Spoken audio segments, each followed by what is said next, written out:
our journey. Yeah, So sorry. today I'm going to share with you our journey, digital transformation journey, in our company, which is Godrej Consumer Products Limited. Yeah.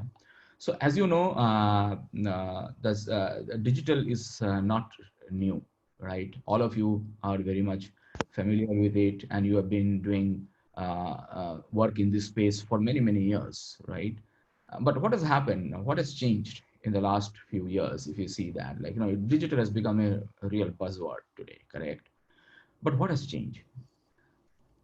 The things what have changed is basically the technology has evolved a lot over a period of time. So you can see there are a lot of new technologies which have come, and therefore using those new technologies, companies have actually decided to try out different things to drive their business performance, come out with different business models, and this has been possible because of some of the new technologies like IoT, then your mobile, and then your artificial intelligence, machine learning, and all of that, right? You name any, right? And every day we keep hearing blockchain. So we keep hearing different technologies, almost every day, right? And as I see that, like, this new technologies will keep coming, right? So as company, we'll have to really figure out how you can actually use these technologies to drive better business performance. And also, when I say better business performance, basically, how do you actually help companies to grow their top line as well as the bottom line, right? So that's where all these things stops, correct?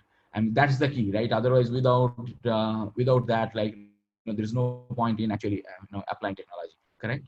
Yeah. So what I'm going to do, like, as I said, like, and I'm going to share with you some of our journey. I'm sure, like, in your own organization, you must have also taken up certain journey. Um, and uh, I think one of the other thing also I would like to highlight here before I move on is, this is a journey, right? So there is no end state as such, right? As I said, that technology will keep evolving, and as a result, we'll have to also evolve, and then probably try different things. So there won't be any end state. That journey will be there. Yeah. So let's now move on. So, but before we actually start about digital, I wanted to give you a quick brief about our company so that you understand, the context a little bit more, right? Let me. So Godrej, as you know, as a company, you know, so our purpose is to bring the goodness of health and beauty to consumers of emerging markets. This is Godrej Consumer Products. Yeah. Our core six values, which drives us, are trust, be bold, create delight for our consumers, own it, be humble, and show respect. So these are the six key values which drives us. Yeah, we are the leading emerging market FMCG player. Uh, so there are primarily three categories where we operate. Yeah, so, and in all these three categories, we have a leading market share. One is home care, hair care, and personal care, and we operate mostly in the emerging markets. Our growing presence in Asia, Africa, and Latin America. So these are the basically in Asia. We are present in Asia, in Africa, as well as in Latin America. We have small operations in US as well. So today, if you see, 46% of our revenue comes from international business. In FY20, we have clocked a turnover of 98 billion rupees sales. Uh, if you see our business performance, our track record over a period of last 10 years, I think it shows very clearly we have a very strong track record of growth in the last 10 years. And I'll just subsequent slides will help you to understand why those growths are. Obviously, apart from business, the technology has played a significant role, and how technology has also helped supporting that growth. Yeah. So in FY20, FY10, if you see, our turnover was only 2,000 crore, but if in FY20, our turnover is 9,800 crore, which is almost 5 times, right? Even if you look at our profit after tax, FY10 it was 340 crore, and FY20 it was 480 crore. 20, it is almost 1,500 crore, right? So again, almost close to 5 times. But if you look at market cap, right, FY10, it was around 8,000 crore. In FY20, it has it is now 53,000 crore, right? So it's more than 5 times. It is almost actually 6.5 times, correct? Yeah. Uh, Look at our geography salience in FY10. India was contributing roughly 77% of our total business, followed by UK, which was 11%, and Africa and Middle East was all put together mere roughly around 12%, right? In FY20, if you look at it, India contributes only 54%, and international contributes 46%, as I said. And out of international, Africa plus US put together contributes roughly around 24%. Indonesia contributes roughly 17%, and Latin America and some of the smaller countries which contribute roughly around 5%. In terms of category salience, also if you look at it, like we are in FY10, personal wash, which is basically soaps, which were contributing roughly around 41% of our business. Household insecticide was the second, hair care was the second category, which was contributing roughly around 21%. Household insecticide was contributing roughly 16%, and other categories were contributing roughly around 22%. In FY20, if you see it, household insecticide has become the number, 2. Hair care is roughly around 31 globally. India's household insecticide still number 1. But globally, if you look at it, hair care has become a large business, right, globally. And that's mostly because in Africa, we have a very large hair care business. Followed by insecticide, which is 29%. Personal care business is roughly around 22%. Air care is 8%. So you can see that complete shift in category salience over a period of last 10 years. We have come up with new categories of products across geographies. If you look at our category market share and our positions in the market, category and brands, you will notice that in most of the categories where we operate, we are either number 1 or a number 2 player. In most of the categories, in most of the markets where we operate, we are mostly number 1. And in 1 or 2 cases, we are number 2. And only 1 or very few cases, it's number 3. So if it is household insecticides, we are a number 1 player there. Hair color, again, we are number 1. Air fresheners, again, in India, we are number 1. In Indonesia, if you look at it, household insecticide, we are number 1. Air fresheners, we are number 1. Wet wipes, we are again number 1. Africa and West, again, hair care, extension products, hair relaxers, all of them, we are number 1. And there are Caucasian hair color, where we are number 3. In Latin America, we are in hair color, we are again number 1. And and in number 3 is basically hair styling products. We are number 3 in Latin America.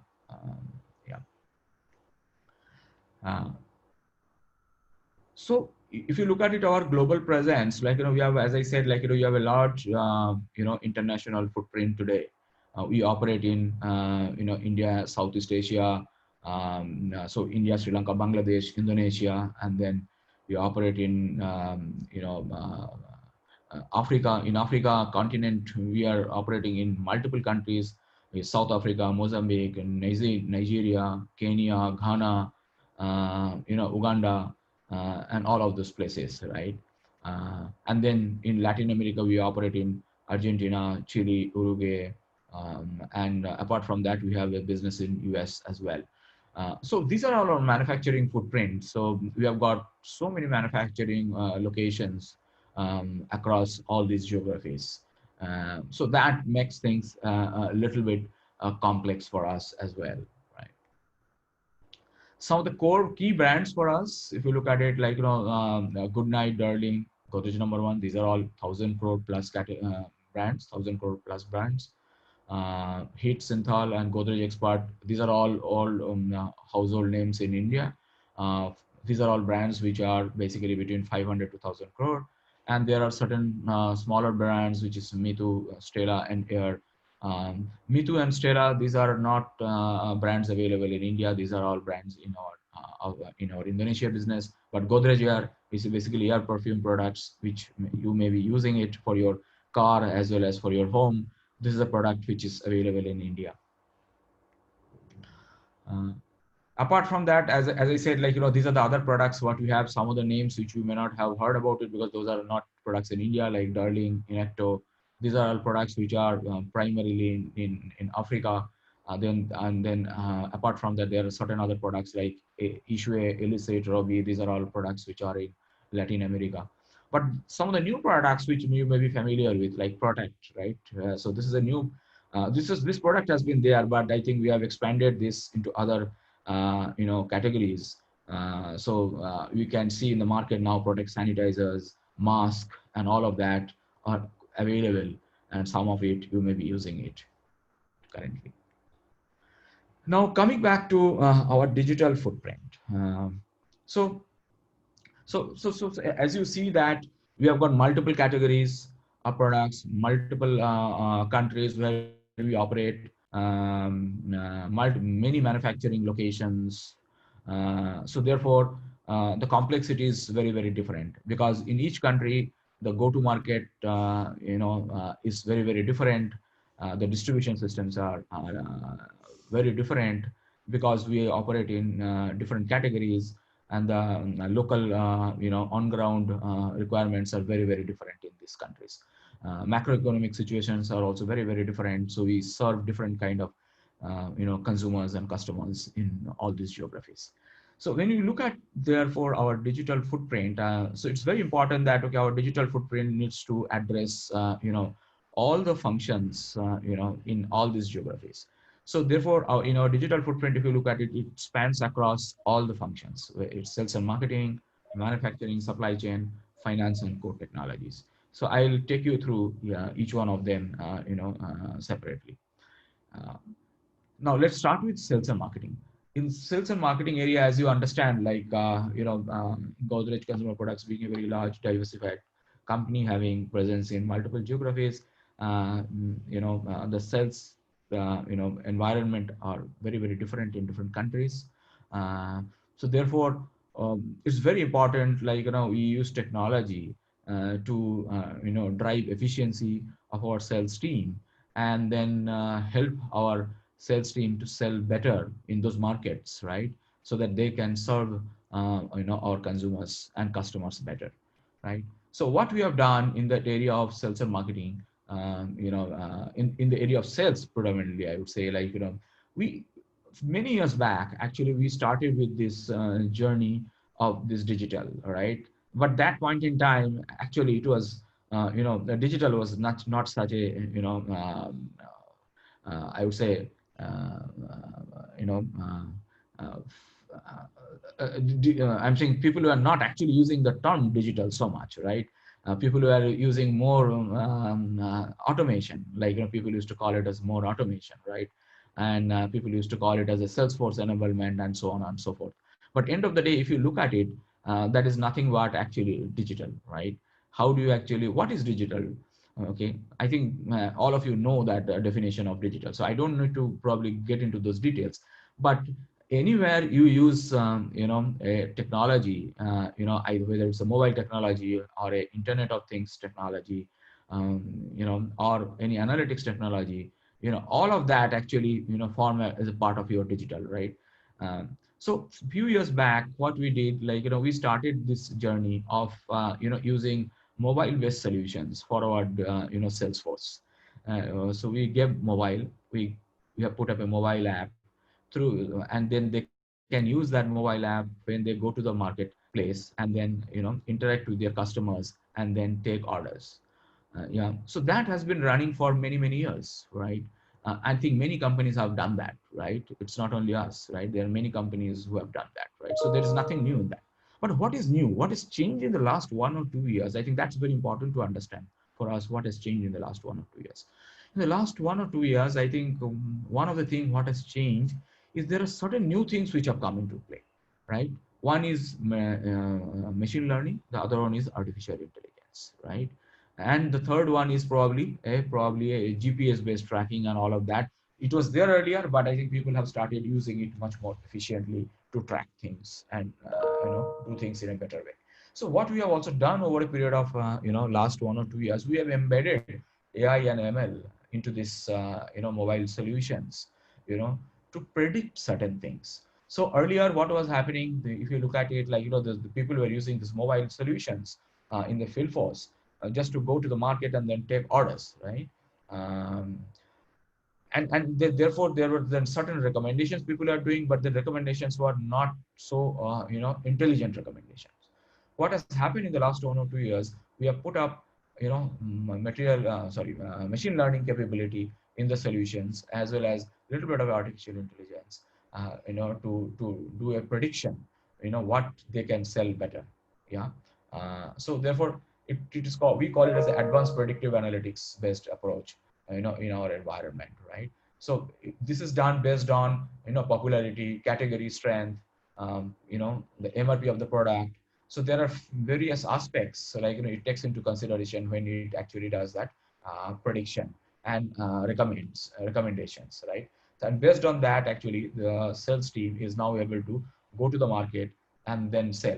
In a scenario like, say for example, when they visit the marketplace, like if sometimes your customers don't even know what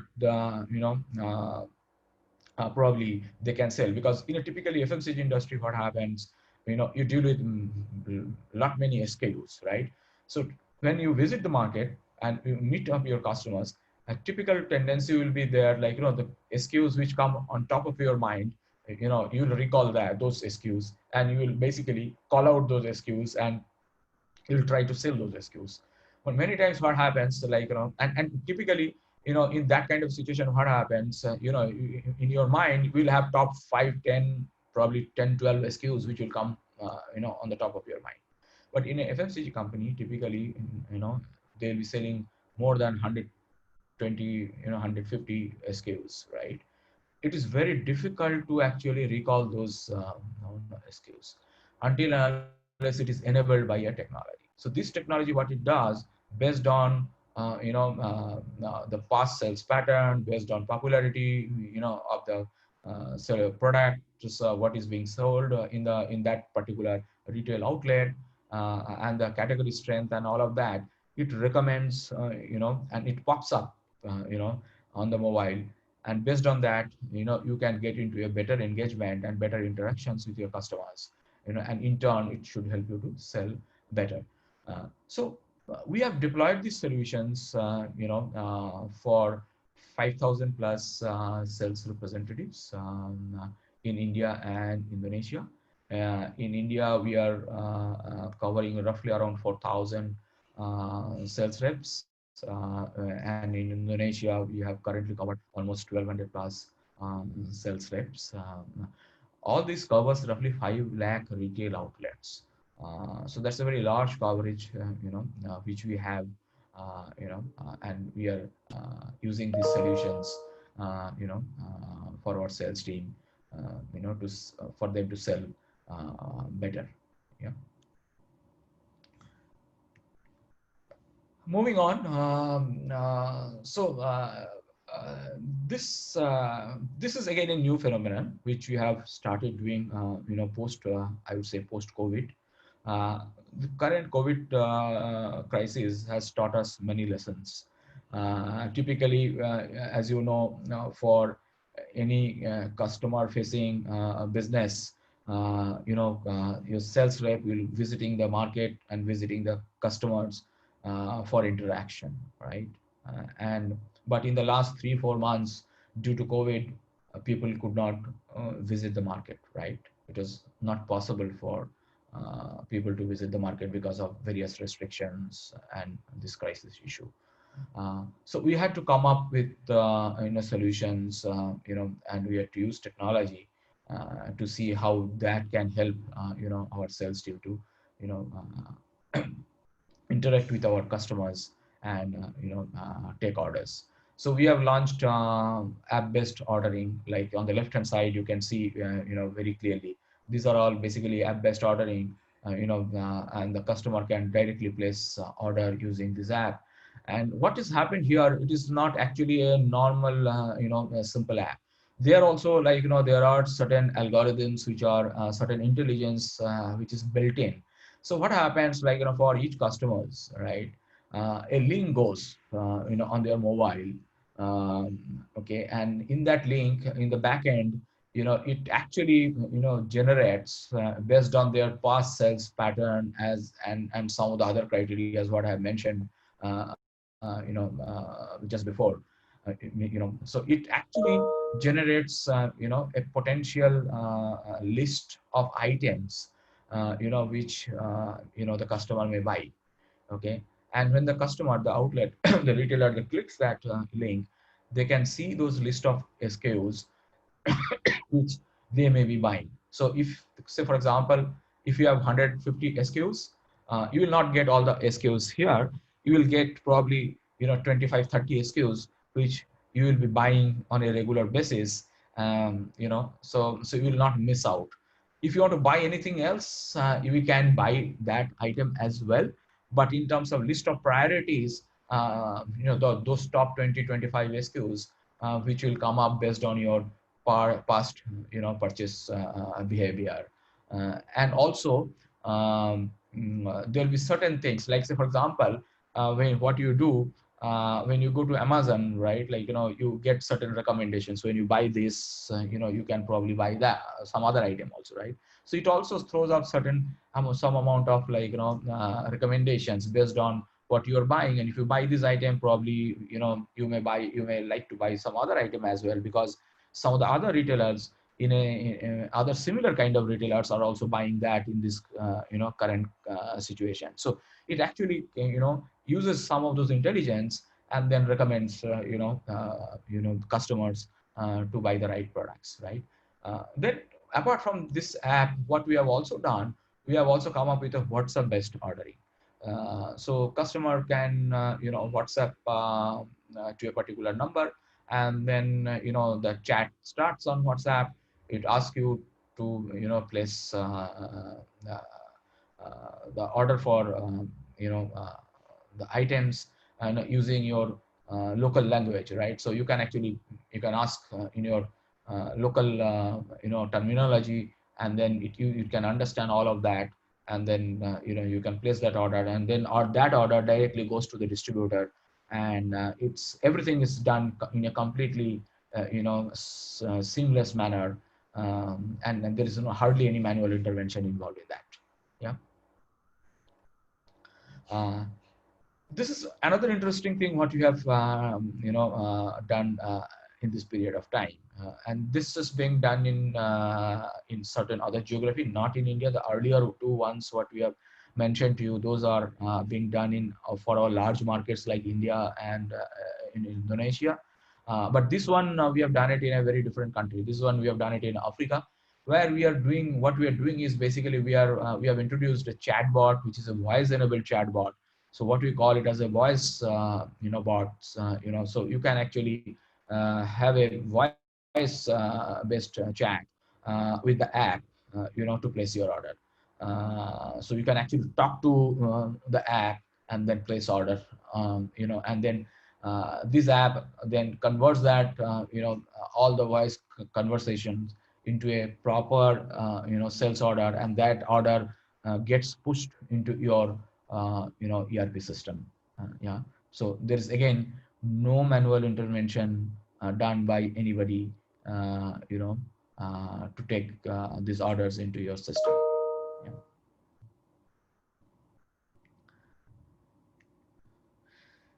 We are also reaching directly to our consumer. So we have launched at this point in time. I think this is very important. As I said, like, the digital. When you say digital, digital means also a lot of automation of processes. But I think in today's world, what digital means when people say digital is basically how do you come up with a new digital business model? How can you come up with new digital channels through which you will be reaching out to your consumers and customer in a better manner, right? So keeping that thing in mind, I think we have launched also our D2C platform. So some of our products are now offered through this D2C platform. One is AR product, is Godrej AR product, and the other one is B brand product, right? So customers can actually place this order on this platform, and we have tied up with a logistics company, and once you place this order on the D2C platform, these products will be delivered to the customer, to your home, right? Yeah. We have also put up a DMP platform. DMP means digital management. Sorry, data management platform. Yeah. So we are putting up this data management platform to know our customers better, customers and consumers better. So we have put up this platform. We are using various channels uh, to find out details of our customers. We want to understand who are our customers, what do they purchase, what do they like, and all of that. So we are using various channels to get this data, and then we are building this capability. We are using a data lake platform for this, where we'll have all this data available, and this data obviously does not use or contain any personal or confidential data. Um, so today we have got a large number of customers data available with us. In the longer run, we believe that will help us to understand the customers' behavior better, and their purchase patterns and their likings and disliking better. And then we believe this can add a lot of value for any consumer goods company. This is a very interesting thing what we are experimenting currently. Um, this is, I would say, like uh, uh, this. Some of these things are at a bit early stage. With Subrata, sir, this is Mukesh here. I think there is a couple of comments on the chat, which is, if you can also mention the product or solution name, or at least, if you've built it in-house or if you bought can something, I, yeah. So can I actually, and the underlying technology. yeah? Can I do that end of the Okay, presentation? Will that okay, be good? Yeah, okay, because I can't sure. see the chat directly, so I think what I'll, because I've put my screen, so I can't see the paper presentation and the chat together, I think so. So no problem. So I'll just so whenever you're talking about any of the solutions, I Yeah, think the question is if you can also mention the underlying technology yeah, and sure. how it integrates back into SAP, the data. Oh, So that's the absolutely, absolutely perfect. Some of the subsequent slides will cover that. If it is not covered, so I'll be happy to take those after my presentation. okay. Cool. Yeah. Thanks. Yeah. So these are the two interesting things what we are doing currently. So one is in India, the other one is in Africa. Uh, these are all early stage, and with some we are getting some early success, I would say. We'll have to see how, as we move forward, and then see how good it is. But I think it is important for me to actually share this exciting initiative, and then how people, just to show how people can come up with good ideas, and can apply it in a business which can be very, very useful for the business. One is basically this mosquito infestation forecast using the weather data. So what we do is basically we take that weather data from the weather department using their APIs. We use basically SkyMed data here. Yeah, and we are using also some of the data source from hospitals. Certain hospitals also share this data of, they don't give specific individual data, but they give a data of like some kind of numbers of, like how many people are admitted with, say for example, with fever, how many people are probably having potentially having dengue or malaria and all of that, right? So we are using some of this data, to predict, and the weather data to predict mosquito infestation forecast. And depending on that, we are deciding what kind of activation you wanted to do it in that micro markets, right? What we call it is basically we trying to predict vector-borne disease is because we are into household insecticide product. One of our categories is basically mosquito repellent, which is good night and heat. Yeah, these are all mosquito repellent products, and therefore, and it's a large business for us. So therefore, for us, it's very important if you are able to predict things early and and take early precautions, that we will be able to help protecting people in the country, right? So I think that's very, very important for us to make sure that okay, we protect our people in the country, from malaria, from infection of malaria or dengue or chikungunya or those kind of stuff. So depending on this, data, depending on this analysis, our team can actually make sure the products are available at the right place at the right point in time. The campaigns are done appropriately to make people aware of the risk of those diseases, and what kind of protective measures they can take. So I think it's an interesting way of finding out challenges ahead, rather than waiting for the problem to happen, and then take corrective action, right? As I said, this has been we have been trying this for a year with some amount of good success so far. But these also will depend on how frequently you are able to refresh your data. So over a period of time, we are using a lot of analytics behind. We are using basically a lot of statistical algorithms. We are using R and Python. We are using data lake, Amazon data lake platform, where we are actually putting all the data, and then we are using R and Python and various statistical modeling tools, to come up with the predictions. Yeah. So from a technology point of view, yes, AWS Data Lake is being used. We are using all the APIs from government hospitals, and also certain private hospitals, and also the weather data from, as I said, from SkyMet.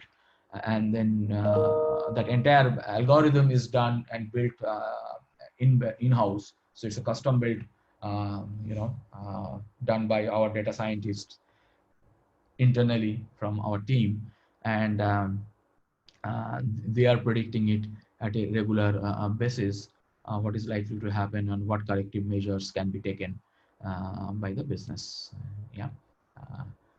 We plan to, and we believe, over a period of time, this will become much more accurate, because as you start getting more and more data, as you start fine tuning those models, the model's prediction becomes much more accurate. Yeah. On the right hand side, if you see, this is a very, very new concept. What we are trying it in places like Nigeria, but this can be an opportunity even in other countries as well. So what we are doing there is basically, for a country like Nigeria, I'm saying why we have done it in Nigeria. The reason why we have chosen Nigeria is basically in those countries, what we realize, the availability of data from market is very difficult. So we have got very limited data available in those countries. Like in India, when you actually look for data, or in some of the developed countries, when you look for data, the data is available because there are a lot of other sources available, third-party sources available who can actually offer you data, like Nielsen data, household panel data, IMRB data, and all of data is available easily. So there are agencies from which you can source this data, right? Various data, your consumer data, customer data, and all of that, right? But in places like Nigeria, that is very difficult. So how do you know where your customers are actually? potential customers are. Yeah, not your customers are. I would say, where your potential customers are, where your market opportunities lie. Right? Some of those things are very, very difficult, in some of those places where data availability is not, really up to the mark. So what we have done there, we're saying, fine, can you use basically satellite imagery and night lights? The concept behind that is basically, if you can use this imagery, where you can figure out at night time, those are places which are illuminated because of lights. So using that, you can figure out probably those are the places where, probably, you have got more people there, yeah, living there. Also probably, if you have lights in those countries, because those are all, countries where the conditions are not good. A lot of poor people live in those areas. So if you have lights, means probably, affordability of those, people to afford certain products will be relatively better. Okay. Apart from that, yes, more people probably will live in those areas, right? So you can use some of this proxy data, to find out, where your, potential customers are, and whether you have got some, potential business opportunities in those, pockets. Yeah. So as I said, this is a very early thing what we are doing, right? Yeah, we are in the experimentation stage at this point.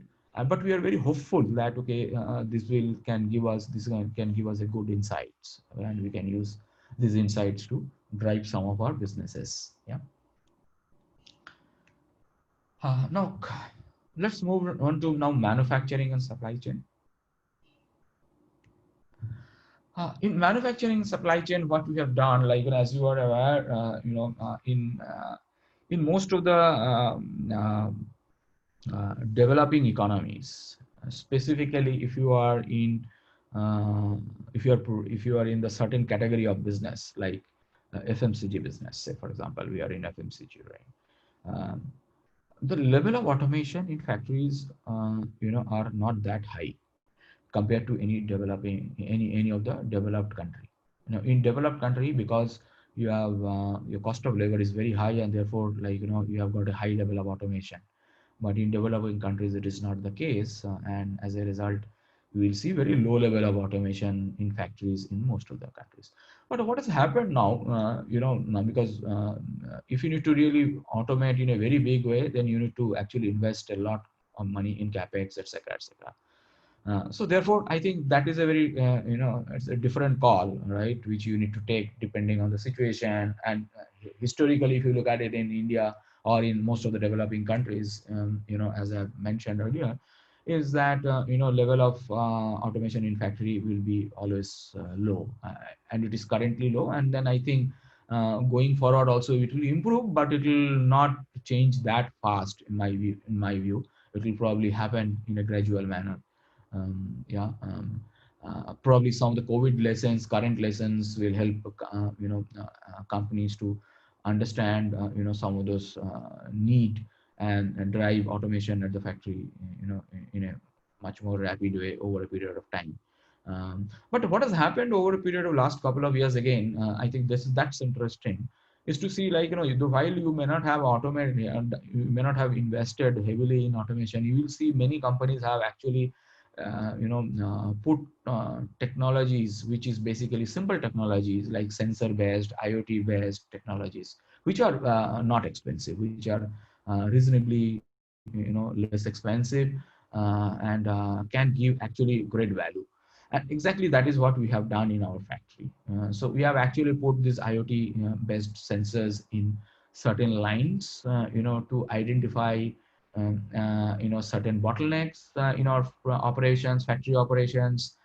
We have put these IoT-based sensors to improve the productivity of our certain lines. So if you see this here, I also had a video, but unfortunately I have not put the video, because sometimes I've noticed that video doesn't work when you present using Zoom. But I'll just broadly explain it to you, what we have done here and what is the end benefit what we have done. So basically what we have done here is basically we have put this IoT-based sensor in the factory line, just to track certain things, like how we fill in the bottles, how you label it, how do you do the capping, how do you do the case packing and all of that area. So you can see it, the sensors are put in all these places, just to track, the operations and identify the bottlenecks, also identify, for certain cases, it will help you also to identify certain defects of the products, you know.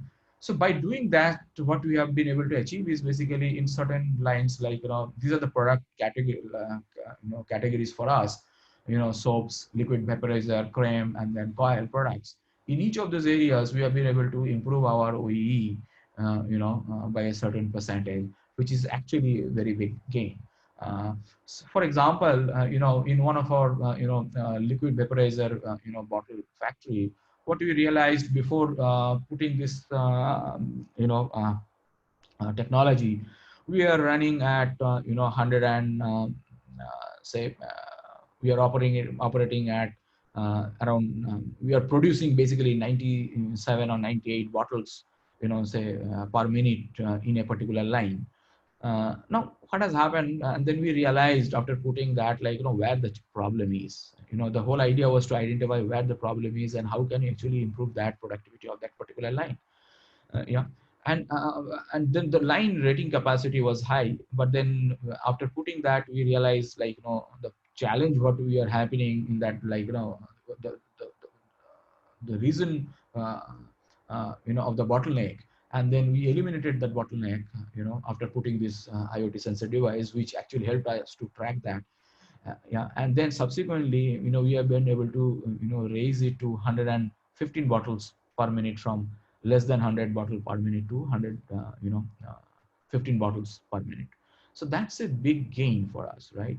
In one line, if you are able to do it, per minute, if your, capacity improvement, you can actually, your productivity you can improve, then actually what is happening, you are actually freeing up more capacity.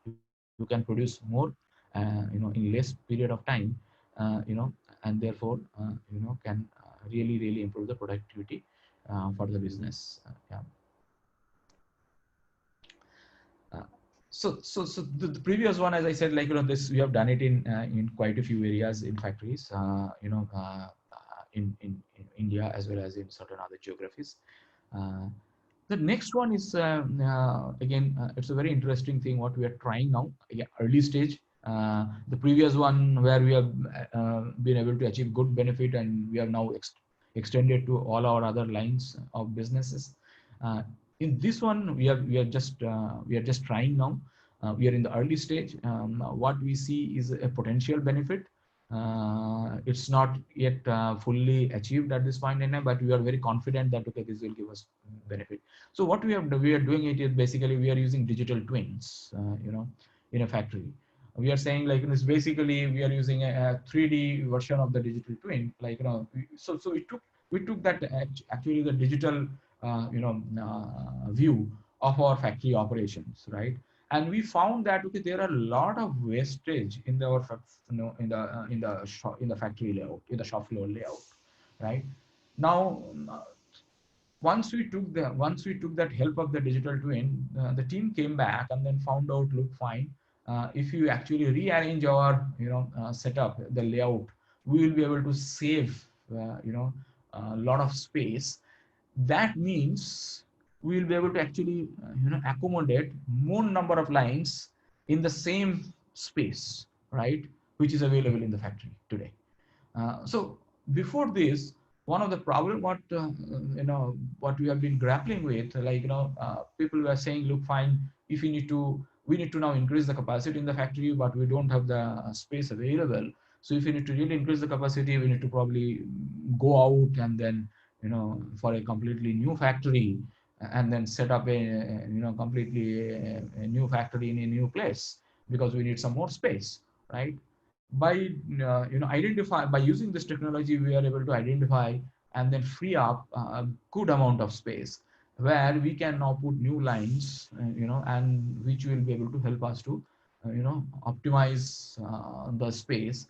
And also in turn, we'll be able to, because there'll be some savings what we have calculated, which will come because of that in the GST and as well as in the productivity. But the key thing is basically here is, the GST benefit and all of that is coming nothing but it's basically because of the space optimization. The actual benefit what the digital twin is helping us space optimization, not GST benefit. GST benefit is the outcome of space optimization, but the benefit what we are getting by deploying this technology is nothing but space optimization. Yeah.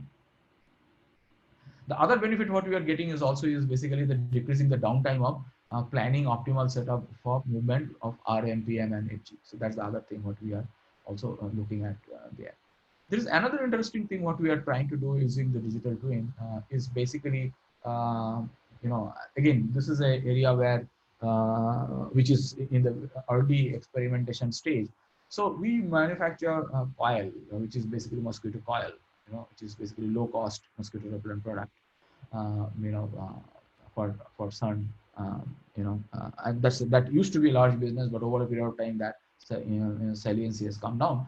But still it's an important business because it takes care of certain section of the society where there is a power shortage and all of that, because you don't, if you need to use this, you can use it without having any power, correct? uh, uh, and the consumers can actually use it without using it with power, correct? So therefore this is a very important product for us. So when you use this coil, when you actually produce this coil, the coil needs to be dry. Now what the team has figured out, we are using too much of energy probably, when you use our dryers for that, right? It sucks a lot of energy, right? So can we use this technology to find out and then plan and simulate and predict how you can actually optimize your drying uh, part, right? So basically you can optimize your operating parameters. You can look at how can you improve your dryer throughput and save energy, and how do you optimize your overall heat distribution, because if your heat distribution is not right, so then you may be wasting a lot of energy. So by taking a digital view of that, using the digital twin technologies, we have been able to identify certain opportunity areas in this particular space. And these recommendations have been given now we'll have to try it out to see in realities whether we get those benefit or not, whether it does the right work without compromising on the quality of the product. uh, so it's in a trial state at this point in time. In another few months we should be able to really find out whether it is giving the benefit in a consistent and sustainable manner. If we find it is giving benefits in a consistent and a sustainable manner, then we'll go ahead with that. But the whole point here is, the idea behind this, and how you can actually use these new digital technologies in your business environment to come up with some very innovative thing and see whether it works. Because if it works, then we see a tremendous opportunity, because your energy cost for us, if I see very clearly, it will help us to reduce our energy cost by 22% in those factories for those lines for sure. That is significant, right? It will also help us to improve our productivity by almost 10 to 11%, right? So which is again pretty good in our view. uh, this is another technology what we have used. As I said, this is possible today because of those, again, sensor based technology. So what we are doing is basically we have put up a visual eye, so a camera sensor, camera where a sensor is also available. So there is a camera, it actually senses the defects in the product. So if you see this product, there are some chips here, you can see it here, and then if there is some problem in that, sorry, if there's some problem in the chip, in that product, that nozzle area, the robotic eye actually, sorry, uh, it identifies that, during that, when it passes through that particular line. So it's a completely automated process. So there is no manual intervention. It goes through the line.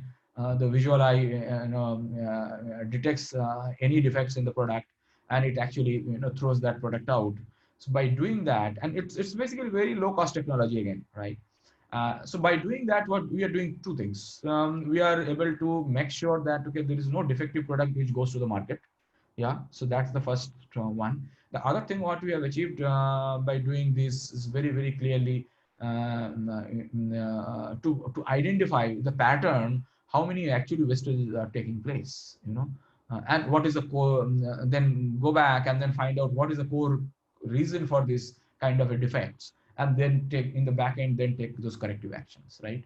So the data gives us, because it also does not only remove the defective products, it also keeps capturing the data, how many defective products are have come actually, okay, and therefore you can take some corrective actions at a later date, to figure out like what's going wrong, and then take corrective actions there, right? So it's not only weak broken, it is also like if in some cases if there is a cap missing or anything, or a level missing, so anything, any problem in the product, right? So it does a weak, broken, absent, then whether cap missing, whether your level is okay or not, whether the level is missing or not. Because in a normal environment for human being, it is very difficult to actually really check all of that, right? So by doing that, we are ensuring the products which goes to the market is 100%, defect free in from all this point of view. Now, so these are all some of the examples what I have shown you in sales and marketing and manufacturing. There are a few others, but I think these are the key ones I felt like it would be important, for me to share some of the learnings with you. Now I'll go to the finance and code technology piece. In the finance and areas, like what we are doing so far is very clearly completely automated some of the reporting piece, right? So we use both Click and Tableau, these two technologies for our visualization part. From a technology standpoint, we use SAP as one of the key ERP for most of our businesses, except in Africa. All our Africa business, we have got roughly around 10-12 countries in our Africa operations. All these 10-12 countries use Microsoft Dynamics as the ERP. Some 7-8 years back, we chose that strategy to have two different ERP systems, because we felt at that point in time for Africa operations, which are basically smaller size businesses and with lesser complexity and lesser level of maturity on ground, we felt SAP will be probably will be a bit of an overkill. So therefore, we wanted to give them a very simpler solution like Microsoft Dynamics, which is again, has put up in a centralized environment. So it's basically one instance, not that 10 countries have 10 instances, only one instance hosted out of India. And all those 10-12 countries from Africa work on that Microsoft Dynamics system. And rest of the other countries, whether India and all other businesses in India and SAARC and Indonesia, in the Latin American countries and US, all of that work on SAP. So our SAP footprint is larger in terms of number of users, the size of the business operations, etc., etc. Microsoft Dynamics footprint is in terms of number of countries are more, but then in terms of number of users, number of size of the business wise, it is a lesser, relatively a smaller footprint compared to Microsoft, compared to SAP. But both are very important thing for us to run our businesses. So we use this two ERP system, for the backend operations. And in the front end, we use multiple technologies. For the sales team, we use different technologies. Mobile solutions, we have a different technology. And some of the other technologies, what I have mentioned to you, is very different. For the planning part, we use SAP APO mostly. For the data analytics piece, we use certain technologies like we use SAP BIW. Obviously, we use AWS data lake in a very big way. Today. On top of that, the visualization layer is mostly on Click and Tableau. We have a very large footprint of Click, followed by a small footprint of Tableau at this point in time. Tableau is given for people where self-service is extremely important. For users where self-service is not so important, where mostly it is a canned report, you know, or people need to actually, you know, can view it directly, and then wanted to drill it, you know, down at a granular level and all of that. There we use Click in a very big way. Uh, most of our, as you can see it, like most of our reporting is done completely, you know, is mostly automated, and it is done using these two platforms.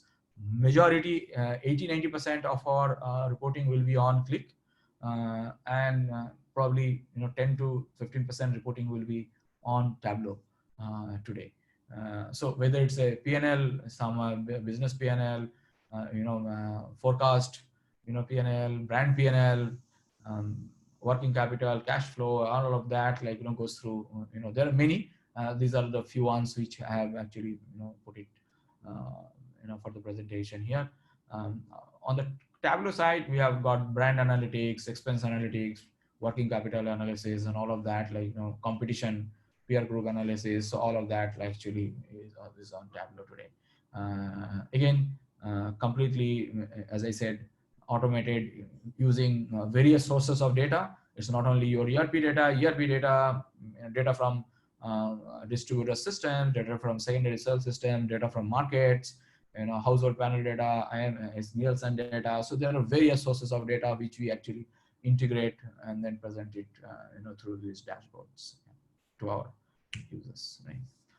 So broadly, this is the you know, digitalization you know, framework for us across core systems. So you'll see, as I've just mentioned, like, you know, the core platform, if you see it, is SAP and Microsoft, and then surrounded by multiple applications, you know, which is basically in the go-to-market. We have got all the sales systems, which is you know, mobile-based system, then bot-based ordering, WhatsApp-based ordering, you know, then various other you know, digital channels, as I have mentioned, that app-based ordering and all of that, right? And then distributor management systems. So all of that will come here, multiple systems under this go-to-market area. Then we have the supply chain planning system, which is mostly APO for SAP users. For non-SAP Microsoft based systems, we use a different tool. But mostly the planning is done within the Microsoft system as well. But the forecasting, for the forecasting part, we are using a little bit of a, you know, we are using a different tool, which is based on basically a more statistical forecasting using R and all of that. For the analytics side, as I said, like, you know, use Tableau and Click. For visualization, in the back end, we use two solutions. One is for SAP data, we use SAP BIW. For all non-SAP data, use Amazon you know, data lake platform. So our thinking is like this: on non-SAP data can be dumped into the data lake platform, and that data could be structured data as well as unstructured data, and that data can grow significantly large because of the volume, velocity, and all of that. So therefore, we have chosen a platform which is much more open platform there. Yeah, and on top of that, we are using, you know, all these technologies, you know, to churn and then you know, derive insights, and then do some predictions. Yeah. So this advanced analytics platform is basically, it works on top of that on some of those things. So for advanced analytics, we are using, as I said, like, you know, the data lake, or you know, Python, you know, and then all of that, right? On the process automation side, I have just now I have just explained. And on the process automation side, also we use few more things. We use RPA. In my next slide, one of my next slide, I'll cover that as well. So we have actually automated many of our processes over a period of time, and that's going pretty well. I'll just cover some of that, and we see a lot of opportunities in that space as well. In the manufacturing side, as I've shown you, you know, we are using IoT sensors and all of that technology. We are also using digital shop floor, you know, so all of the data from the factory systems now are collected automatically and then presented through those dashboards, using click and technology, on the shop floor itself, so that like on the shop floor itself, people can actually view the data and then take corrective actions on a real-time basis. Yeah. In terms of, I think when you do all of that, I think one thing which plays a which becomes very important is your digital and data security. So we have put up a multi-layered security posture. We have put up a perimeter security, network security, server security, endpoint security, internet access security, email security, all of that. So multi-layered security systems have been put. Um, uh, Over a period of last few years, we have been actually working on that. But again, as I said, that is one area where you have to constantly keep watching and find out where possible potential, challenges could be, and then you need to address those gaps, in an appropriate manner. But that is something where you cannot loosen your guard. You will have to keep a constant watch on that. This is the technology. Again, as I said, like, if you see, I had mentioned, like, broadly, this is what is the layer. We have, the core system, and then we have got data lake layer, data transformation layer, data intelligence layer, data experience layer, and we have all those systems like, unstructured data, as I said, like, 10x growth in data source, 100x growth in data. So we are observing some of that, right? What we are doing is basically we are trying to put up a very clearly next generation, what we call it as a future ready system. So like, we are building a few. So next generation tech backbone and operating model for our digital ecosystems. So that's what we are putting now, to assist our decision-making process. What we believe, like, it has to be AI enabled, it has to be flexible, it has to offer high performance and scalability. So the elasticity becomes very important. We need to provide a self-service so that, like, people don't need to depend always on IT. So it has to be self-service mode as much as possible.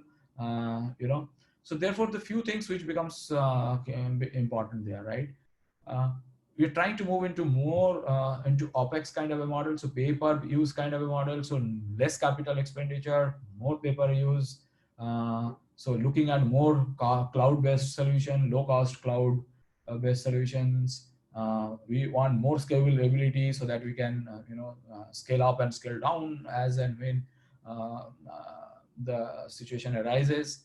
And the platform what we put should be able to take care of all sorts of data. So when you say data is structured data, unstructured data. When you say unstructured data, means it can be text, it can be visual images, it can be anything, correct? So that's very important, right? And it should be able to take data from various sources, like, this data from IoT, image, real-time image, and all of that, right? We wanted to put something which is basically simple to manage, and on top of that, as I've said, like, it has to be secure and safe. I think that's a very, very important one. So we are putting all of that in place. If you see here, like, this denotes, like, all of we have got this transaction system, which is basically nothing but all the ERP systems and distribution system and your those go-to-market systems, like, say, for example, how do you capture your orders, this, that, and all of that. So all those can come under your transactional systems. And you have all your IoT, market data, all of that will be, can be considered as your structured, semi-structured, as well as unstructured data. You will a lot of external agencies data which will come in, and then these are the platform, what we are putting, and data science. On top of that, we are putting the data science, analytics, and all of that, which will give us, like, the insights and decision support for our business users. Okay. This is a bit busy slide. I'm not too sure, like, whether I'll be able to explain this slide in a virtual environment, because it will be slightly difficult for me to probably explain it. But I think broadly, I can just, you can have a look at this. If you have a question, then we can actually, someone was asking, Mukesh, I think you were asking, what are the technologies we are using? I think, we have captured all of that here. If you see here, like, so we have what are the data sources for us? If you look at the data sources, we have got data sources like SAP, then we have got Microsoft Dynamics, and then we have got many other systems like, the real-time data is coming from IoT device, images coming from IoT camera, like, as I said, like, visual inspection in our factory environment, what I was just mentioning earlier. So the camera is used and images are coming from that. And then various digital sources like, websites, social media, crawler, third-party e-commerce data, uh, community pricing from, market, and then GPS data on delivery of tracks, field force, GPS data. All of that are coming basically on a real-time basis, correct? Then there are certain data which are coming in a batch mode, right? Your ERP data, right? There we are not taking it on a real time. We are basically taking it on a batch mode. Those are all more structured data, correct? Those are all structured, right? And then these are some of the things what I have mentioned, like, these are all unstructured data, like your images, video feeds. Also, some of the satellite images, like, some of the artwork, right?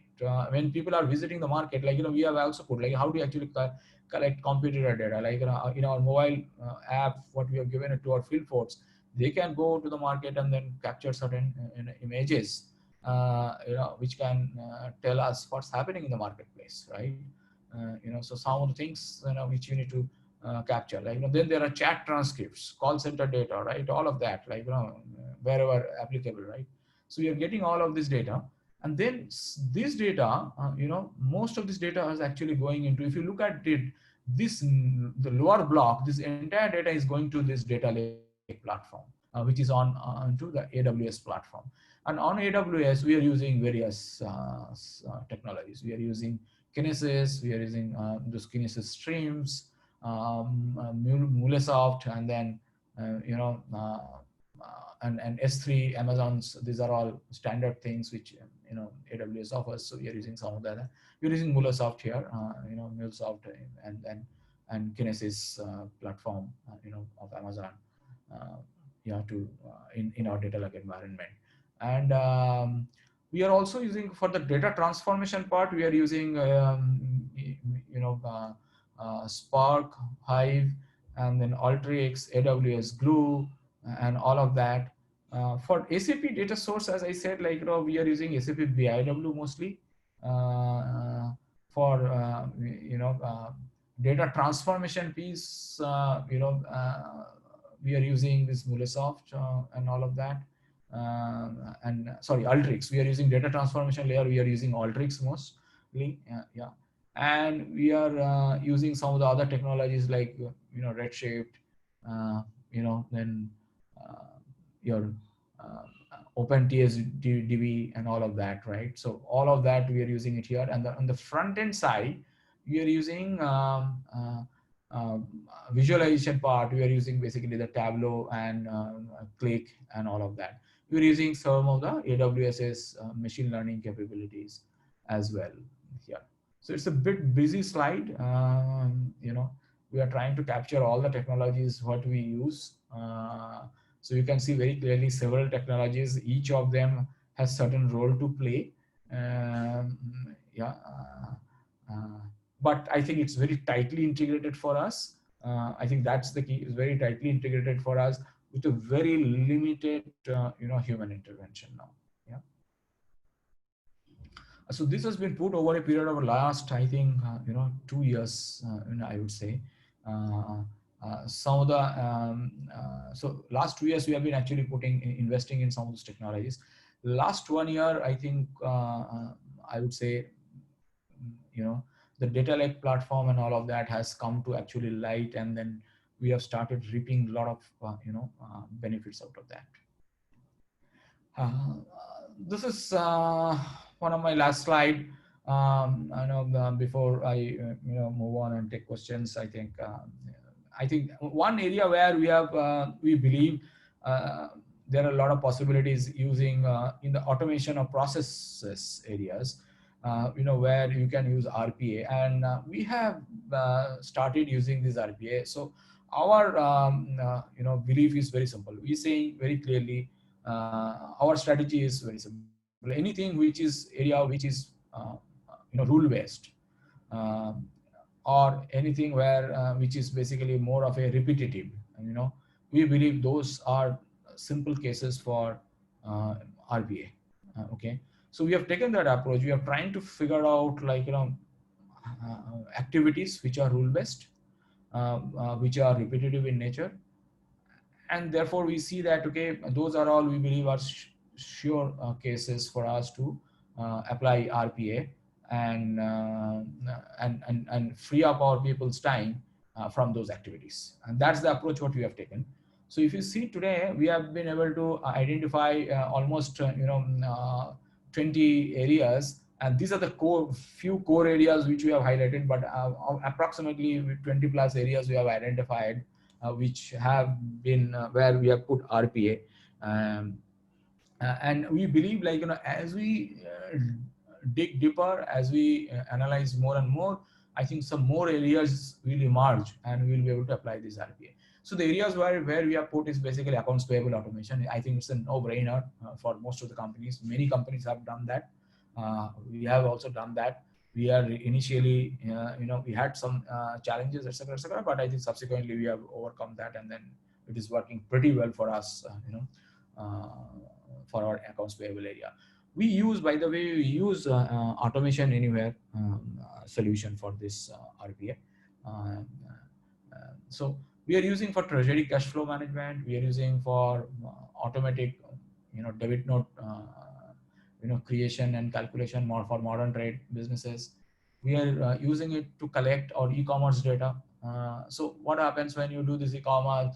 Earlier, what was happening, they will extract the data, they will put it in their site. Somebody will have to go their site at regular interval and then take that data back and then put it into our system, and then for analysis. So as I said, many of our data, if what you see it in analytics, uses a lot of this data. So, and also this data is used to service our e-commerce customers, right? The e-commerce order data and all of that, right?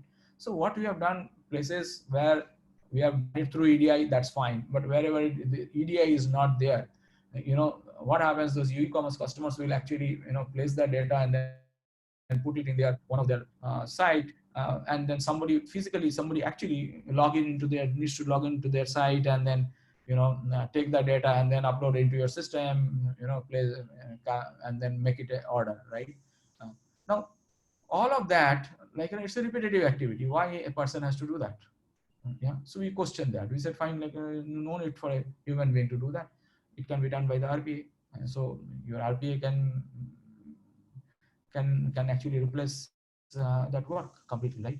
Similarly, this PSO, what we call it, is for the manufacturing team, supply chain team, the cost sheet preparation. We realized this cost sheet preparation is a lot of activity, and a lot of time goes in that, right? And it's a very repetitive, you need to pick up data from various sources and then put it in a place and then massage that and then present this, right? And it's very repetitive in nature. Can it be done by RPA? Similarly, PO creation. Okay, so these are the things which you have done it from the business side. There are a few things what we have done it from the technology side also, SAP transport request movement. Do you need to do it? I mean, is there any value addition somebody does when you do a SAP transport request movement? Can it be done by RPA? So you identified this. So network backup, at certain intervals and all of that. Can RPA do that? Endpoint scanning, right? Somebody is doing it and taking reports, finding out what is wrong. It's like, can RPA be used to actually, can RPA be your robotics process be applied and trained to do some of those activities? So we have been able to, automate all these processes using this RPA. As a result, we see very clearly we have been able to save roughly 120 plus man months of, per year. That's the saving, which what we've got. Plus, apart from that, I think the key thing what we have got. So one is that manpower, saving. So that's one part of it. The other big thing is, I would say, it's the greater benefit is the improvement in accuracy and efficiency. Look at it say, for example, if you are able to collect, take these orders automatically, and then from your e-commerce site or from your customer site, and convert that order and then make sure you're able to serve them better. you are able to actually fulfill your customers, you are able to improve your customers orders fulfillment better, right? And as a result, clearly your customer will be much more happy, right? So therefore I think it makes sense to find out in each businesses what are the opportunities, and then apply some of these technologies. And I think as we start digging deeper and start identifying, because see, this is where actually a lot of interaction has to happen with the business, because otherwise it will be not possible, because many of those operations you will not know. So it will be very important as a technology person for you to work very very closely with the business, understand how do they do, because otherwise if you ask somebody like what is the use case for RPA, you will not find the answer. It is very difficult. So until unless you actually really follow what they do, right, and how they do, I think if you follow that, I think that will help you to identify more opportunity areas in the area of application of RPA. Yeah, so that's what we are trying to do now, and that's what we have done so far, and we believe that will going forward also we need to do. And my personal belief is we'll find more opportunity, many more opportunities to apply actually RPA. There will be many more things where we'll find this repetitive in nature, and no value addition from from people. Those will be the cases where you can apply RPA. It is a question of for us to actually understand those operations in detail and find out. Yeah. So that's where we are. So as I said, this is our journey in Godrej Consumer Products Limited. We are in that journey, and as I started in the beginning by saying that digital is something which is a journey which will continue, and there is no end state as such, because technology will evolve. Uh, you will find new technologies which will come up, and obviously we'll find application of those technologies in newer areas and in your existing areas, uh, to drive the business performance. So therefore our journey will continue, and and with that I conclude my presentation. If there are any questions, I'll be happy to take it. Thank you so much for your uh, participation and for your Thanks. listening. Yeah, thank you. Thank you, sir. Thanks for your presentation. I think there are a few questions that are coming up on the Yeah. chat. Let me take those first. And if there is anyone else who has a question, please unmute yourself and feel free to ask the question. So since you finished with RPA, I think there's a last question that has come up around RPA by Kushagra Verma. So how long does it take for you to decide if the use case is suitable for automation, and what metrics or which metrics do you use to decide it? Yeah, good question. So thanks, Kusharga, for asking this question. I think this is a very important question, right? Because when you're investing in technology, it comes at a cost, right? There is a cost of license, and there is a cost of implementation. So therefore, it has to make sense for the business. So the way for us, it took some amount of time. Initially, if you have only one or two cases, it will not make much of a sense. So you'll have to figure out at least a significant amount of cases.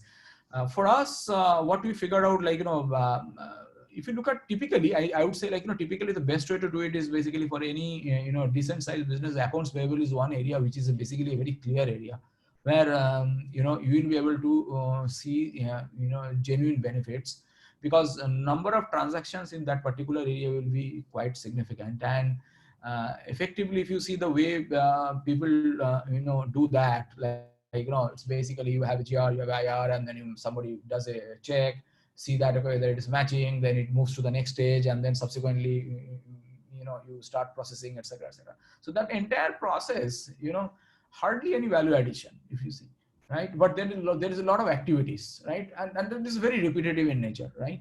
Now it is very easy, so therefore it becomes a very simple case for you to actually pick it up and then say fine, I can do it.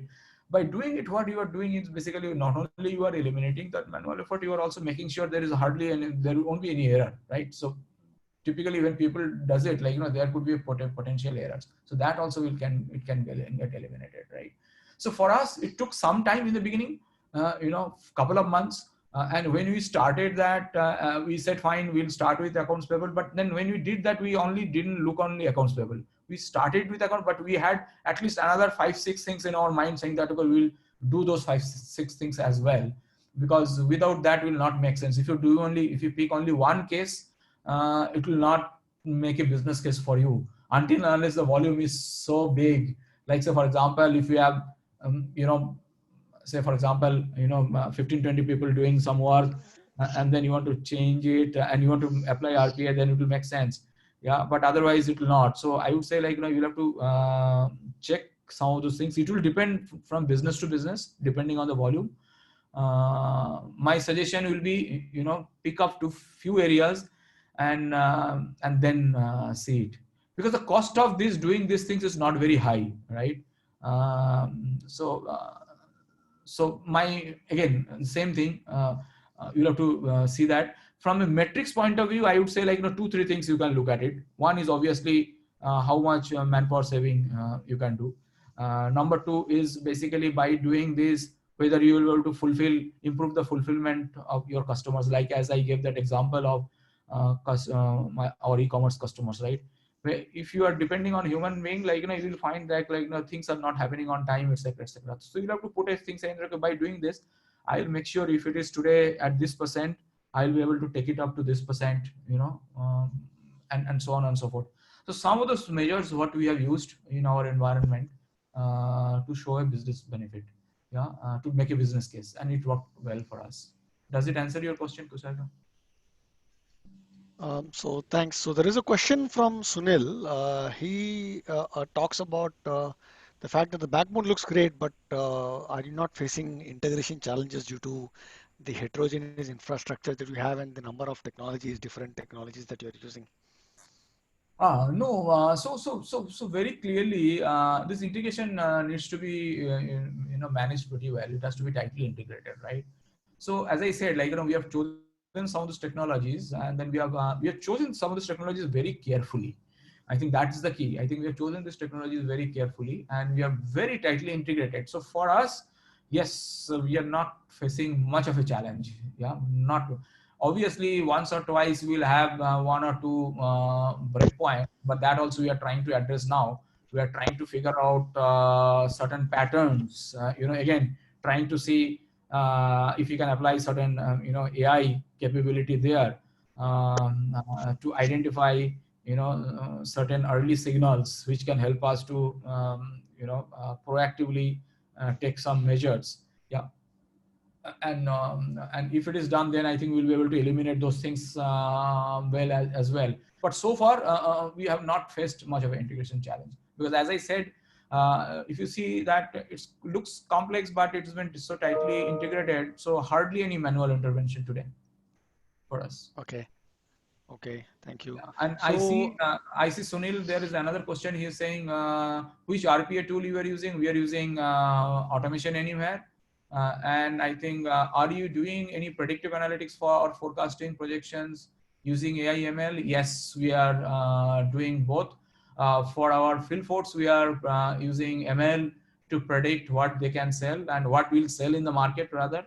And therefore, based on that, they can take customers orders. So we are using ML in those areas. For forecasting, we are using a lot of ML capability. Yes. Yeah. so I think Johnny has a question regarding for integration with SAP for RPA. Do you have any limitation due to SAP indirect license policy? Good question again. So what we have agreed with SAPC, what you'll have to do, you'll have to treat each RPA as a human being, right? So each RPA will be you need to have a license for that.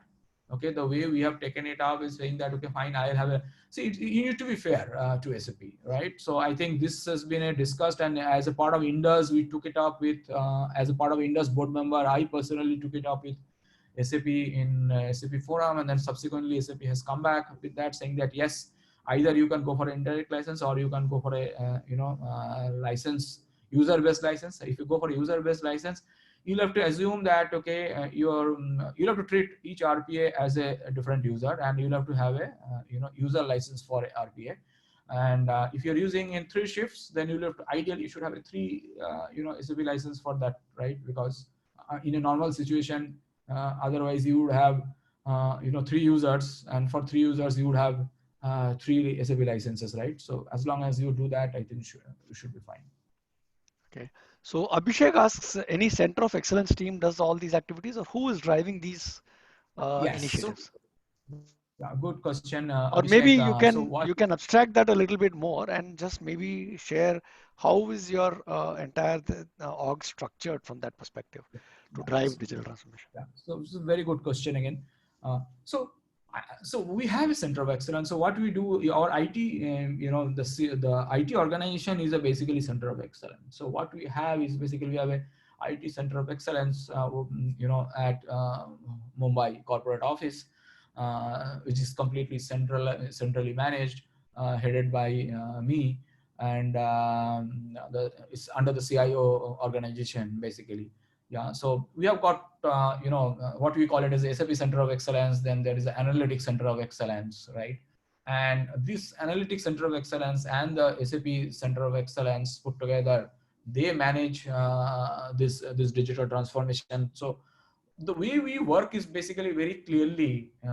So at a country level, we have got a very limited technology people. So they are basically responsible for operationalizing stuffs on the ground, but most of the things are managed, conceptualized, and managed from corporate.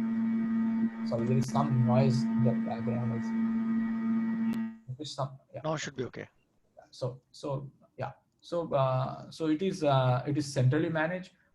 But I think what happens and what works for us pretty well, and I think it's very important to think it in that way, because when you drive these digital initiatives, somebody needs to conceptualize, and then these ideas, right? And then engage with the business. So when you the conceptualization and conceiving these ideas are done by this the center of excellence team, and then once they conceptualize this, then after that, what we do, we actually work very closely with the business function. I think that's most important, right? And the way it works, we actually, then it becomes a common goal for not only the CIO organization, or the analytic or the COE team, the center of excellence team.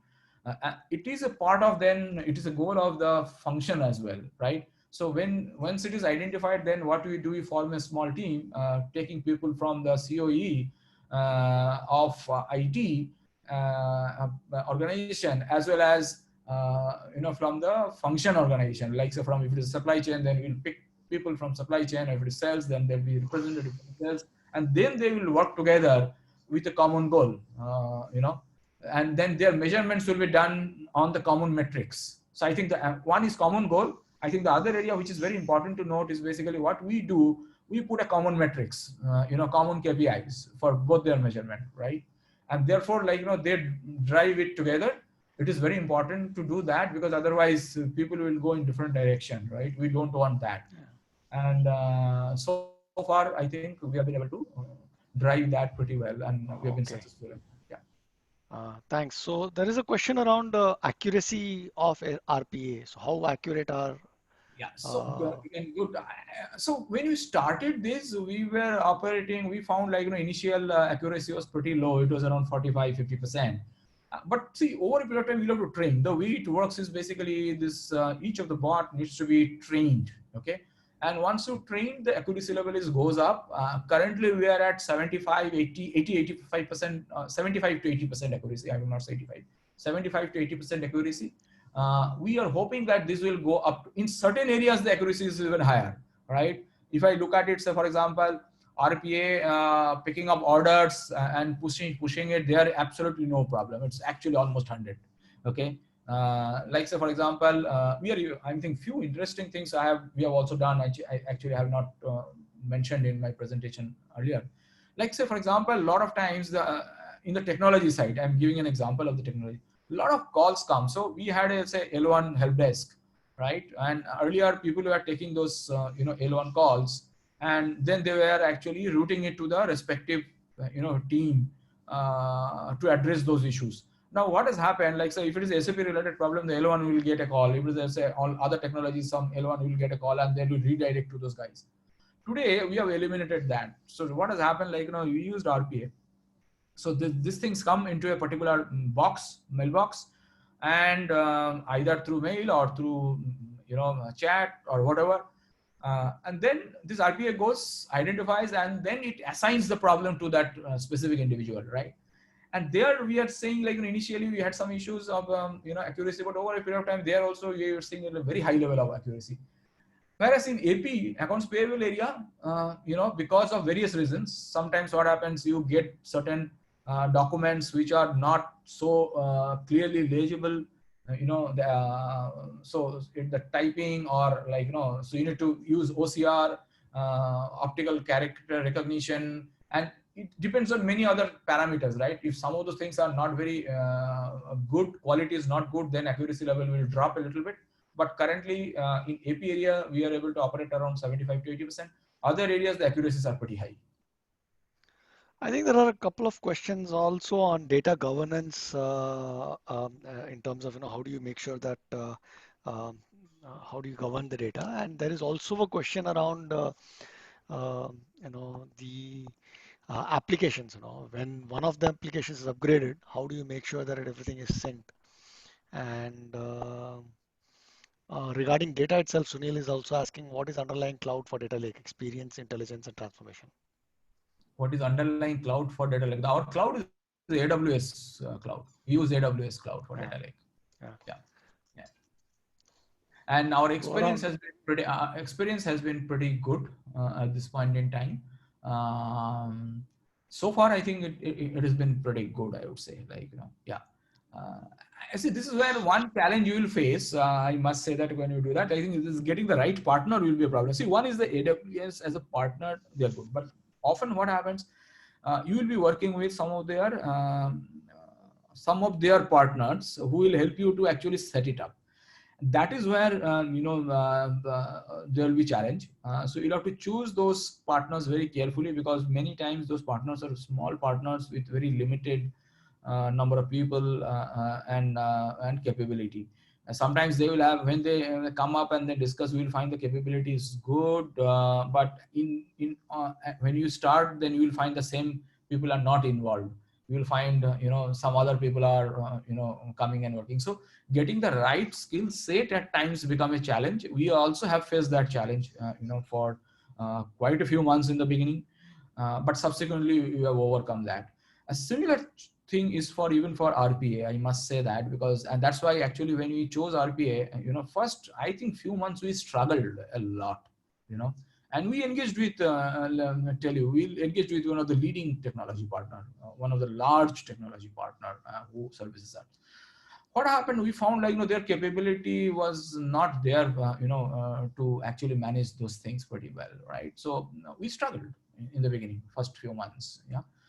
But then we quickly learned from that, and then we engaged with certain other partners, and then there we found, like, it was working well, and then we actually pushed that then larger partner. Subsequently, we are able to get the right. See, end of the day, I'll tell you, the technology is good. You need to have that right skill sets available for you to work. If you get the right skill sets, I think this will work, because these technologies are proven. It is working in many large companies, so it is not a big problem there. Getting the right resources is a big problem, right? That once, if you can get it right, I don't think it will be much of a problem. But if you don't get it right, it can be a big problem for you. Yeah. Now coming back to the other question, like, when you upgrade your systems, how all applications are synced when one of this application is upgraded. This needs to be a very planned activity. You need to plan it very well, because if you do it without planning, then it can be a big problem. You will have to be pretty clear and understand what could be the potential or possible impact of that, and then make sure you do all the testing right and do it in a test environment first, if possible. Many of the things you will have to actually make sure you do it in a test environment after understanding all the implications.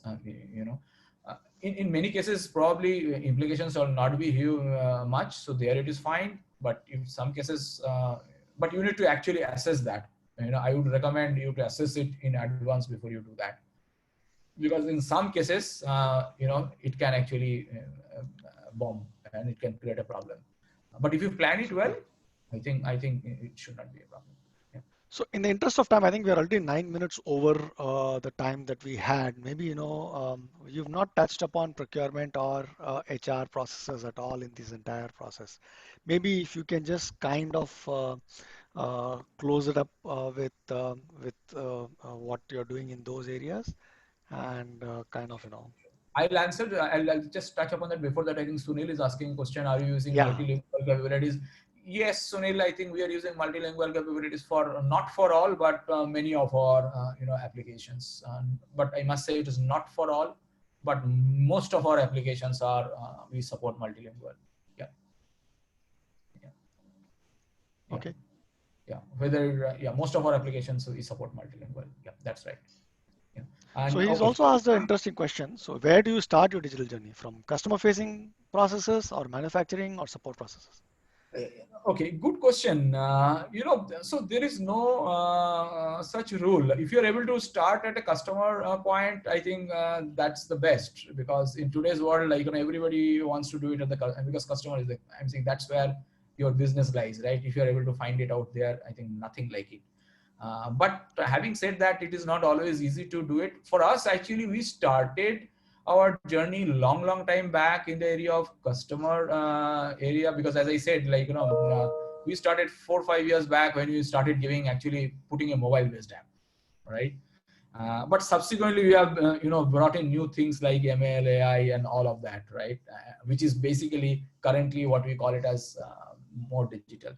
But I would say, there is no such rule as such. You can actually start.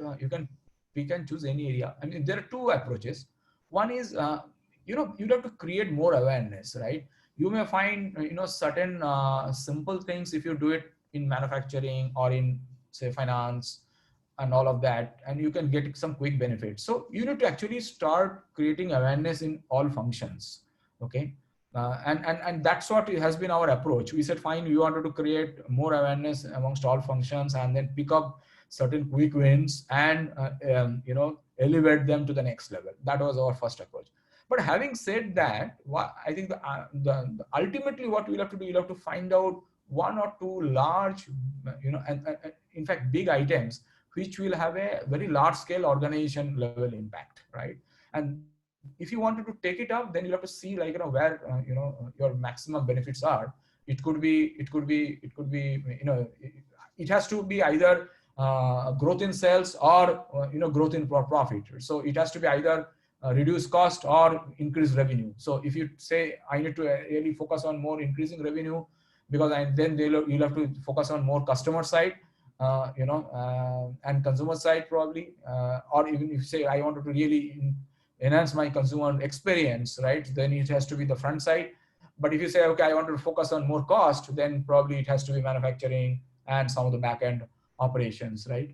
But ultimately, if you wanted to really look at transforming the business, I think all of that will matter a lot, right? Yeah.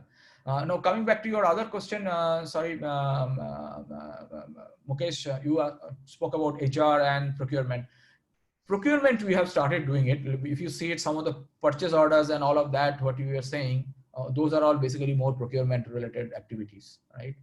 So entire supplier piece, I have not mentioned so much there, but a lot of work what we are trying to do is basically that entire supplier collaboration, getting data from supplier, and then seeing that and integrating with our system. So we have started using RPA in those areas as well.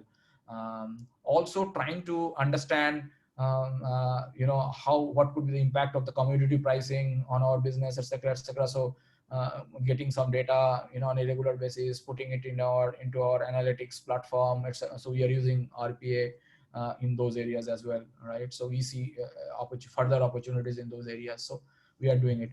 In the HR side, we have started our digital journey. See, we have been using SuccessFactors. So we use most of our HR processes, I would say, are already digital. But having said that, I would say there are still some processes where we are still not digital. So we are like, so for example, how do you onboard our employees and all of that. So we are now relooking at our entire HR technology landscape. So some we have started that work now. We are redesigning that entire framework. How we'll be able to, we'll be I would say recruit or say probably reach out to our potential employees, and then how will you do, how will you actually get them on board, how will you integrate them with our organization, and what kind of then employee experience ultimately you want to give in that once people are onboarded, then most of the work today is digital, are done through digital platform in our organization. So as I said, like whether it's your leave, whether your various reimbursement you need to claim, or your claims reimbursement, your travel expense, all of that are digital today, by the way. Your travel expense submission. So we use SAP Concur in that area as a technology. Sorry, I just missed that. We use SAP Concur for our travel expense statement. We use SAP SuccessFactor for all our HR processes. So we are digital on that, and it's enabled on mobile. We use entire e-learning platform and all of that. We have our own digital platform to take care of our leave, employee pay related stuffs, etc., etc. So everything what we are trying to do, what we have not done so far is basically onboarding piece and probably the exit piece. So these are the two areas where we are now trying to put digital and integrate with our entire HR digital platform. So work has started. By end of the year, we should be completely up and running on that as well. Yeah. Yes. Okay, so I think we are already 15 minutes over time. So thank you so Yeah. much, Subrata, for So your I think there time is. and your I just insights. give me a second. I think there is one question which has come privately. I need to answer that. Ah, Uh, okay, okay. just give me a second. I need to answer that. Uh,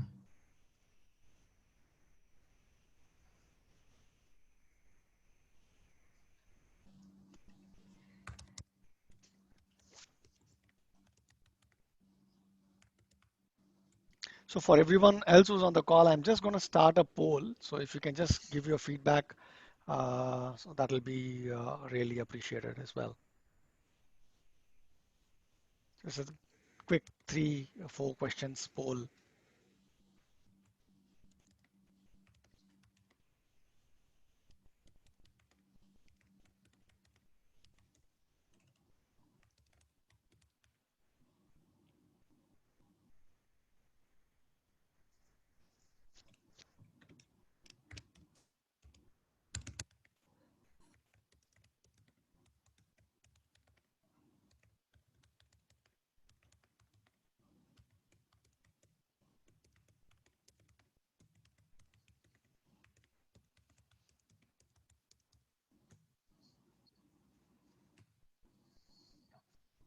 yes. Okay, Yeah, I think thank I've you. answered. Yeah. So Yeah, I'll yeah. just leave the poll open for another 10 seconds so that people can share their votes. Um,